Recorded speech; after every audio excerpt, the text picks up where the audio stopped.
Lauya nga pala ang luto ko dito sa paa ng baka at buntot na binigay sa akin ni Idol Erne Jumadel Suayba Merol. Ayan Idol, maraming salamat sa ibinigay mo at happy wedding na rin sa iyo Idol. Dahil hindi ko ito nalinis kagabi mga Idol dahil sa puyat na rin, kaya nilagay ko muna ito kagabi sa rep. Habang nag-iihaw nga pala kami mga Idol ng buntot ng baka at paa ay may nakita kaming turong. Nakatakbo pa nga yung asawa ko dyan mga Idol. Ihawin nga muna pala namin mga Idol itong paa at buntot para mabilis matanggal yung kanyang mga balahibo na naiwan.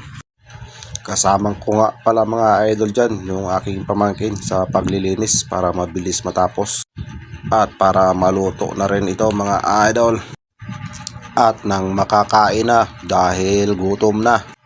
Alright, let's go.